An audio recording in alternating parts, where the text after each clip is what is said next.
A beautiful sunny day here in France. It's lovely blue sky. It's a bit chilly outside. A little bit of a frost this morning. What have I been up to with the railway? Well, there's some more track down, some sidings.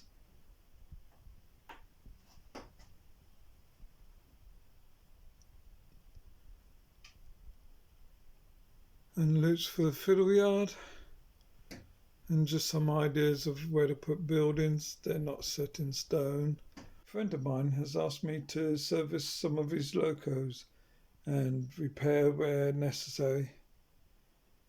There's a dozen extra that's already gone back, but there was a whole box full of these locos, and there's another box full back at his place that he wants me to look after. All my friends' locos are DC. I run a DCC system. So he lent me one of his controllers, and I had to wire up my layout to take DC. This is what I've done. These are height switches basically. And so the top one is for programming track and all track. That's the DCC side of things.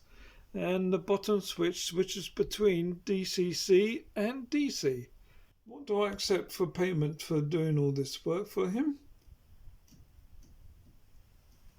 He's given me some locos. This is a Daypole 14XX.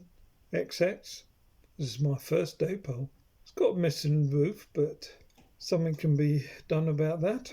This is a very old Hornby pannier tank. It's got the very old XO34 motors in it. This is an old mainline Dean's Goods. Do they run? Well, let's see. Here we go with the power.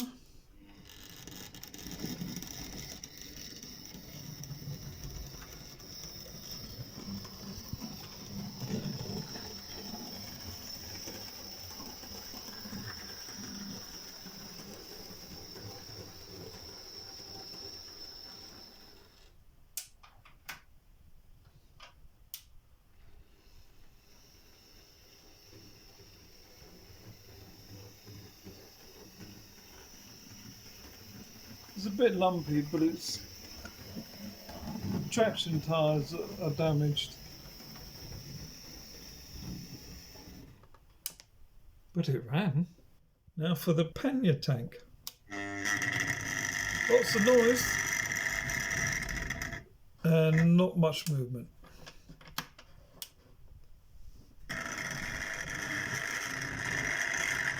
That's at full power. And the Dean's Goods. I think this has a ring-filled motor in it.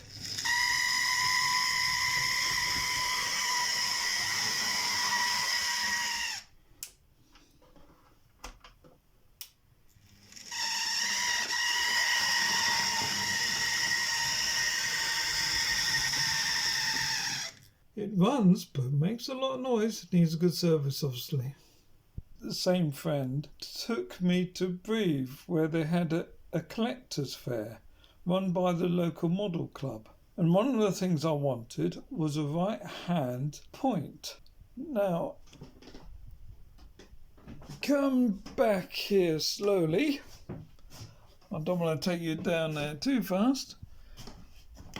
Just there, that point there, I used to have a Roco point there, but it was fine scale, HO scale rails, and it didn't really work. Locos kept coming off there. It didn't match up with the code 100 rails. So I put a Hornby one in there, and that's been working fine. But I want to replace that Hornby one with a better point.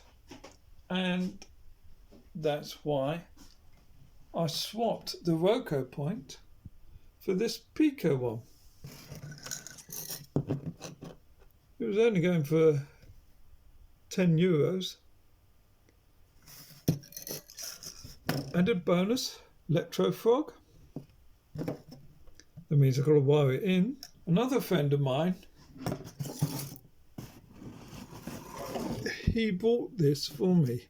I saw it and €10. I thought, that's a bargain. I liked this and I wonder where to put it. But for €10, a Pico is a single slip. So not a double slip. Trying to think how to explain it. The points are only on this side. The points blades don't change on this side.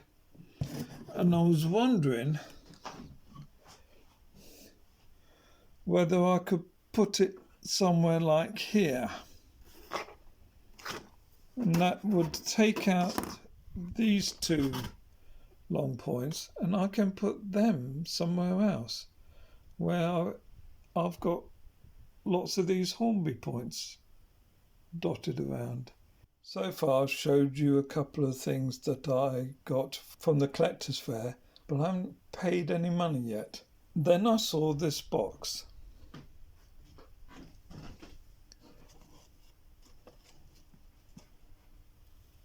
Basically it says there's little wagons, cars, meaning carriages, and a loco, English ones, all together in this box for €25. I said to another friend of mine who's French and speaks very good English because my French is terrible. I said I wanted this, but I only wanted one item in it. So I was prepared to go for €15 for the whole box. He negotiated for me and I got it for €15. So what have we got in this box? People like box opening. Let's have a look. This is an old Triang Pullman coach and there is a roof for it somewhere in here and probably a bit of glazing too.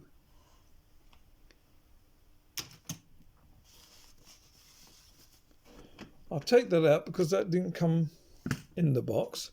That's another story. So there's this bit of rail and a battery. I'll just put them in there to carry. What else has come out? Got a nice LMS coach. Trying it again. It's in pretty good nick. The wheels look clean. A couple of axles look rusty, but it looks like the wheels on this side have been replaced. I have to see what it's like later. Although my layout is southern, with a little bit of Great Western thrown in. A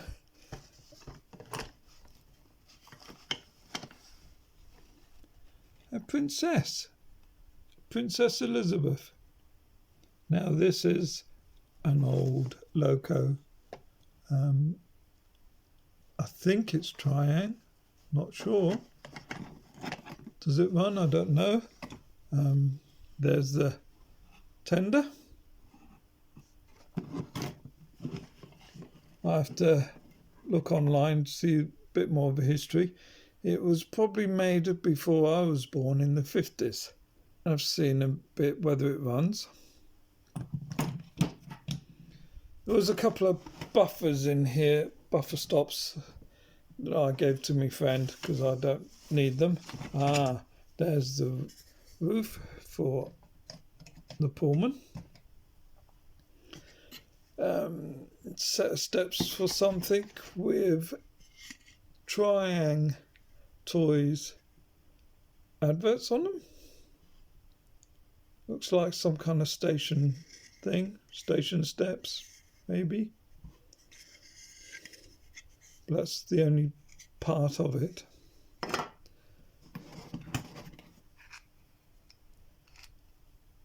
These are fish plates or rail joiners. Look like very old ones. Steel, most of them looks like, but there are some nickel silver ones in there. Shell lubricating oil tanker And this is made in England. Probably trying, it doesn't say so. But yeah, tanker. I've got a few tankers. A Great Western, what's that, a 7 plank? And it looks like here's its chassis. And it looks like it's been fitted with chain couplings in the past. Who's that by? Airfix.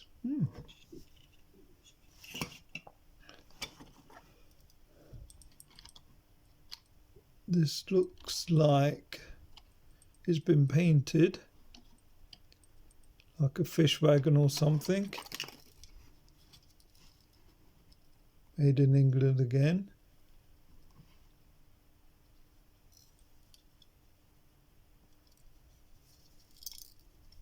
It's got chain couplings on the end there.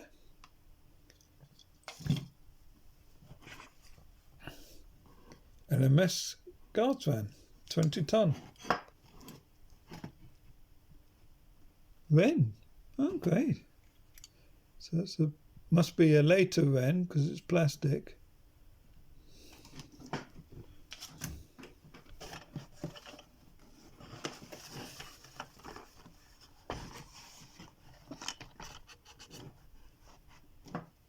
Seven Tunnel Junction. This is a shunter's wagon. Great Western. And there's its number and details.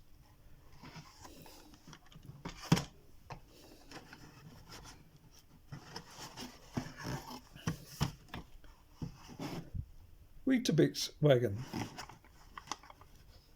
It's got the R number. That's about it. But it's boxed. I don't know what they're like. I haven't opened them. There's the glazing for the Pullman car. Now, out of all this box, this is the item that I particularly wanted. Was it worth 15 euros for? No, it's probably not worth that much. But I've got some other things. But this is what I was after. I was after a milk tanker. United Dairies milk tank wagon. Because of my railway, I want it down in the southwest. I wanted some milk tankers to go with the express trains to head back to Exeter and London. This is my first milk wagon. So I was very pleased to get this. I'll have to open it up and see what's inside. Here are those 3 wagons. United Dairies milk tanker. That's broken with the ladders, but that's repairable. Just glue it all back down. There's nothing wrong with the Weetabix wagon. And the shunting wagon has even got an uncoupler. You use this underneath the couplers.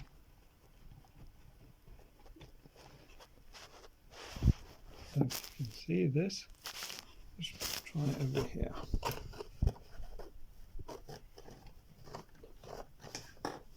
It's not the easiest way of uncoupling.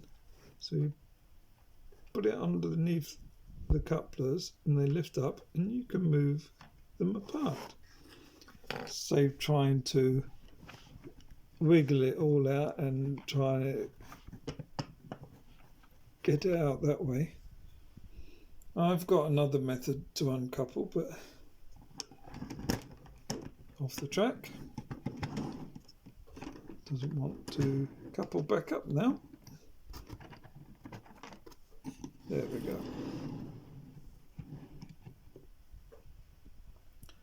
So how much would have these cost back in the UK boxed? £5 to £8 each? I'll pay 15 for the lot. So I got the Pullman coach in bits. I've got a shell tanker. I've got another wagon. I've got a guard's van. Sounds like it needs something doing to it.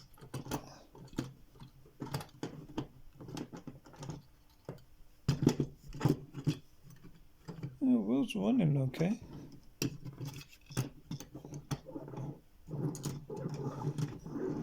Probably needs oiling. And I've got an LMS coach. This other wagon. This Great Western 7 plank that needs get some lighting. That's better. That needs servicing. And we've got the Queen Elizabeth loco. Wonder if it works. Princess Elizabeth, not Queen as I said earlier. On the tracks. Let's turn on the power. Oh, there's noise. And there's movement. Some movement. Bit like the pannier tank.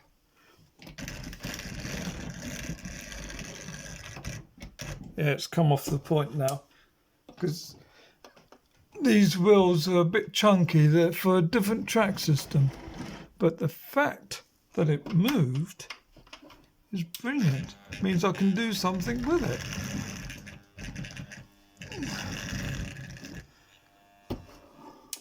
I'll turn it off. Probably the motor needs remagnetising, but it moved. Tell you a little story. At the collector's fair, there were 3 of these wagons. I think they were a version of the guard's van because they've got lights at one end. Inside there is a what they call a grain of wheat bulb. And I was looking at them and I suddenly saw that on the axles there are pickups. So I thought there must be something that needs power inside. And sure enough, there are on these 3 wagons. You can just see the wires through the door there. Now, a friend of mine wanted one because he fancied having lights on the back of a freight train. So I wondered if they worked.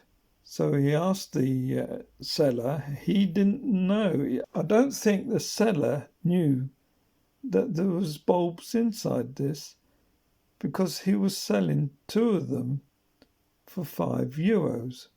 There was a selection of wagons he was selling this price, and there was 3 of these wagons.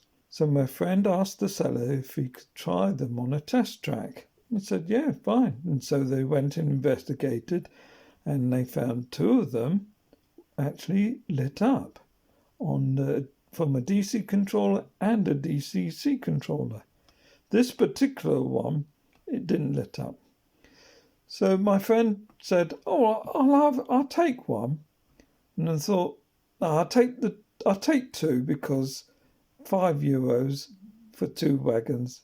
That was part of the deal. He paid, and then the seller gave him this 3rd one. And my friend said, I don't want a number 1. He says to me, do you want one? I said, yeah, I'll take a look. I'll have it. See if I can get it to work. Probably put an LED in there if I can find a way of getting in, whether the coupling screws is the way to get in or there's some other way. Well, it might be. The roof comes off. But I thought I'd give it a go. So that's another wagon that I've got for my collection. Will I use it? Yeah, why not? I have to change the coupler because it's the European HO style. And being HO, I could get that to fit on there. Being HO, it's the smallest item than 00, by about 1/2 mil, would you believe, in scale. So, yeah, I'll put it on my railway and see if I can get the lights to work. So as you see, I've got lots of things to do. I've got my friend's locos to service.